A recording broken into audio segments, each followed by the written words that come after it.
Hey guys, what's going on? Cody from Mad Vapes Easily here, and today I got a build tutorial for you. We're going to be building on the Sapor V2 here. This is the 24 millimeter. It does have some awesome airflow on it. The flavor is supposed to be really good on it, so we're going to put that to the test and see how the cloud is on it too. We're going to be working with some Clapton today. This is actually fused Clapton from Tobacco. I've been using this for a while now, and I really like it. I mean, to be from Tobacco, it's got a really good flavor, and it does really good cloud, too. We're probably going to do about 7 wraps of it, and then we're going to be wicking it with cotton bacon, but let's get right into it. So I'm going to move y'all down here. Take me a quick vape.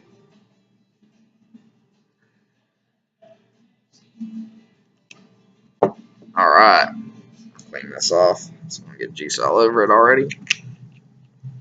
Overall, the first Sapor was really nice for flavor. It wasn't really a cloud chucker, though. It got pretty hot when you tried to turn it up. But on this one, as you can see, you've got a really deep juice well. It's a very similar build deck to the Troll V2. Really wide post holes, so that's always good. You can fit just about anything in there. In the inside here, you'll see where that airflow comes in. And then you can also adjust these and turn them to cut off that airflow if you'd like. Once again, the O-rings are super stout in them, but as you can see, you just turn it and it'll open or close it. All right.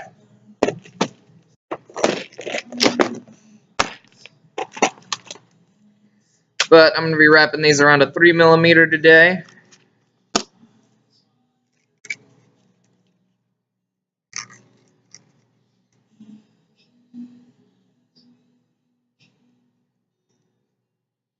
And like I said, we're going to be doing about 7 wraps.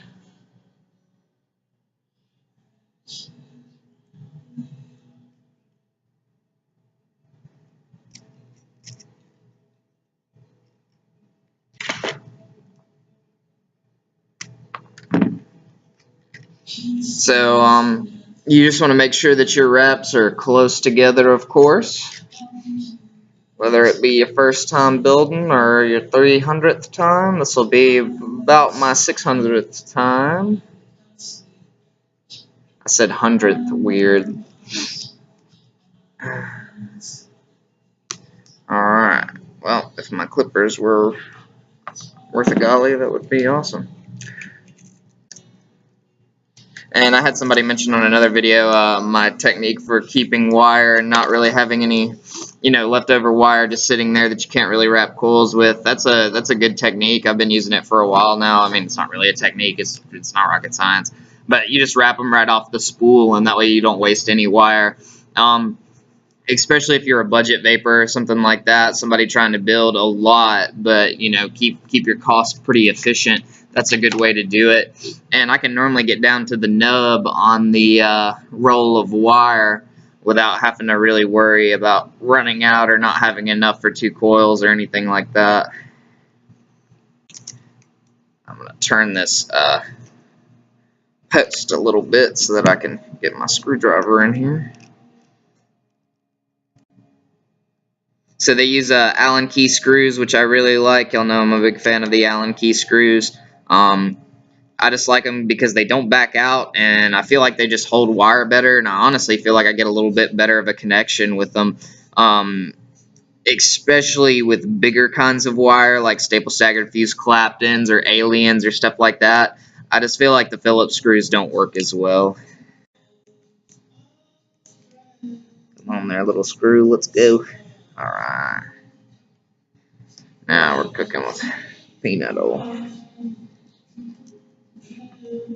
So, as per the usual, we're just going to slide that coil in. I'm going to hold it level with my screwdriver here, and then tighten her down. Nice. And same thing on the other side. Push that in a little bit. If you have spaces in your wire, which tightening down the screws might space them out a little bit, don't worry about that. As most of you more advanced vapors know, I mean, once you start heating them up, you can kind of squeeze them together, and it's going to be all good in the hood,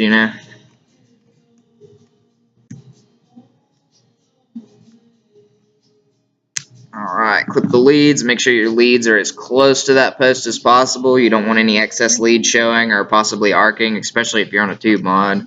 But on a regulated, it'll just be like, oh, atomizer short, which is still obnoxious. I've seen a couple boxes that even though the build is safe, it'll still say atomizer short sometimes, which is kind of frustrating because I normally use a little bit lower build, somewhere around a 0.1, 0.15. The build that I have on my Glacier right now that I was just vaping on before I started this is it's a 0.1 exactly, but it's staple stagger fused, and I think it's about 4 or 5 wraps. If y'all haven't messed around with any kinds of like super complicated wire yet, definitely do that. Clapton was great for a while, and I still really like Clapton, but now that I've found like staple staggered and the alien wire, stuff like that, I just feel like I get a more dense, thick cloud and then a lot better flavor, and they work very well for rebuildable deck tanks like the Glacier Jenny or the Limitless that I did a build on, stuff like that, because it just wicks better. The juice goes up through the cotton and then wicks into the wire as well, and it just gives you a more solid hit, I feel like. Alright, now that we got this on here, I'm going to turn down our power a little bit because we do not need that much cowbell right now.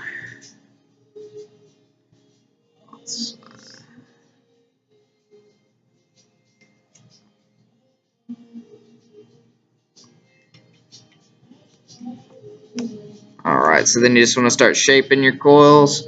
Make sure they're as much in the center as possible.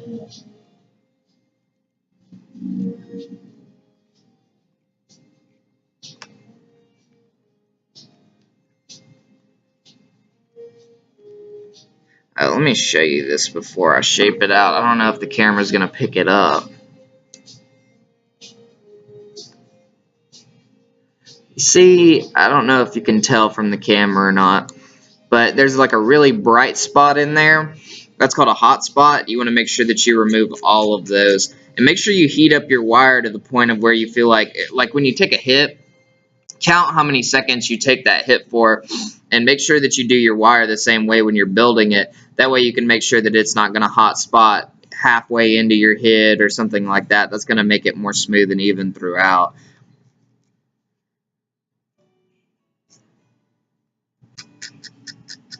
A good technique is always strumming the coils. As I've said before, I can't explain the science behind that, but it works 98.9% of the time. This wire's wanting to be testy today. That's alright. I don't like anything that's not a challenge.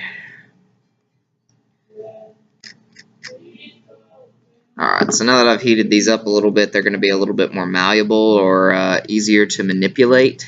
And so I'm going to go ahead and tighten the screws down again. I like to do that just to make sure that those things are as tight as possible, making as good a connection as possible. Because I promise you it makes the difference, because now these are heating up properly. I'm still going to mess with them a little bit because I don't necessarily like how they look on the deck. But that's just a picky thing. I like something that looks good and vapes good.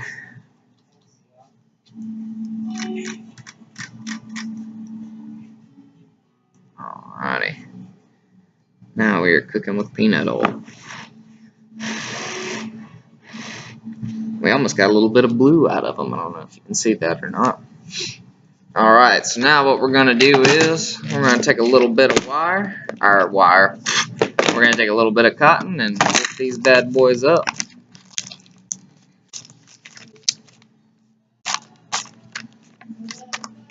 And like I said, we're going to be using some coton bacon.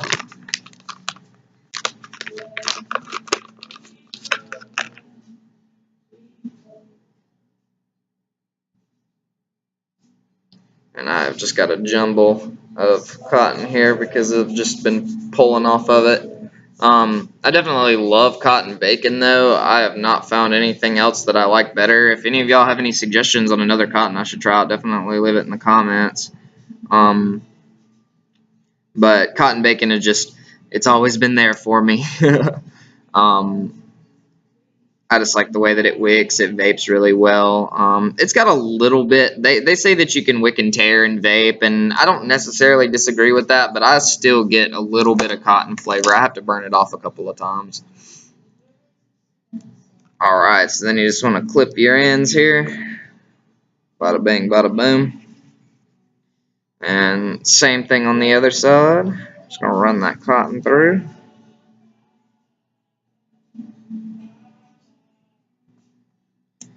And then clipper. Alright, and then I'll normally take just like my tiniest screwdriver. If you have cotton tweezers, good for you, use those. I just haven't really invested in them yet, especially since I've just got this little screwdriver that I can tuck it in with.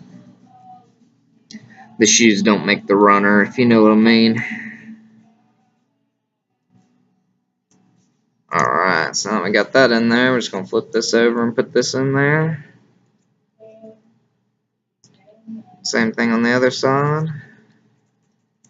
Alright, and now it's ready to go. Let me go grab some juice real fast. I completely forgot to grab juice. Alrighty. So I'm going to be using some Long Haul. This is Jake Break. It's a strawberry and bourbon.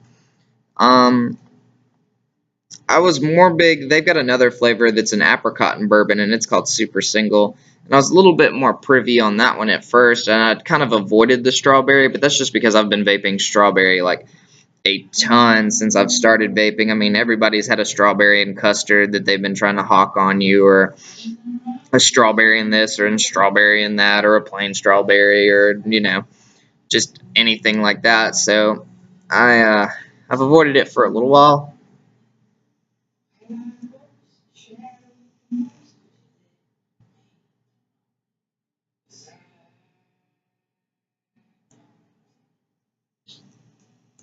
So, like I was saying, this is where I burn off of that cotton flavor a little bit more. I'll juice it once or twice, burn it and blow it off, and then do that once, once or twice, like I said. And after that, it should be good to go. So I'm going to go ahead and slide the cap on here. We're going to take a vape off of her and see how she do.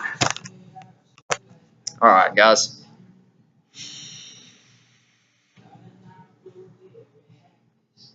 That thing is airy.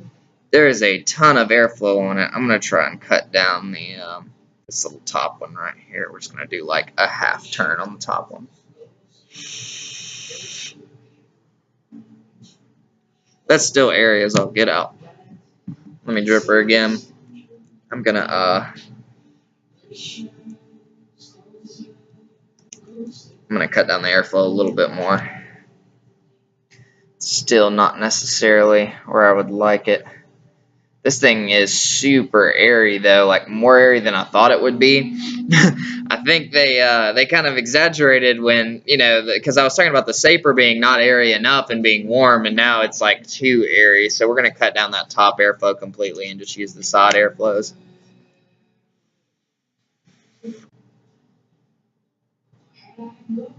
That's not bad. It's fogging. I definitely like the cloud off of it. Alright, let's try opening the top airflow up, and then we'll completely close off the side airflow here. See if I can even do it. These O-rings are friggin' stout, man.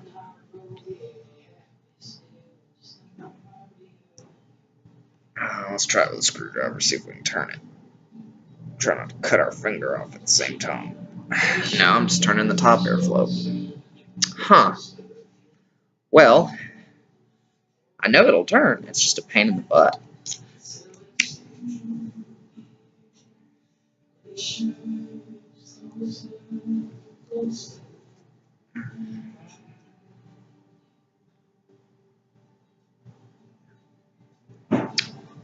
I cannot get it to turn. Whoa, what's this? Hold on. I think we can pull it apart. Ah, there we go. So maybe this will be easier to turn now that we got that pulled off of there. Yeah. Okay, so my recommendation right when you get it, if you want to cut the airflow off, definitely pull that little top cap off, and then you can turn this thing right here. And now we are groovy. We are groovy like a drive-in movie. Alright. So now, like I said, we're just going to use the top airflow here. Let me re-drip. I applaud Wotofo for the strong O-rings, though. That's definitely nice. There's a lot of RDAs out there that I feel like if I grab the cap off of it, it's just going to fly off of there. This one, definitely not the case. So let's see how this does.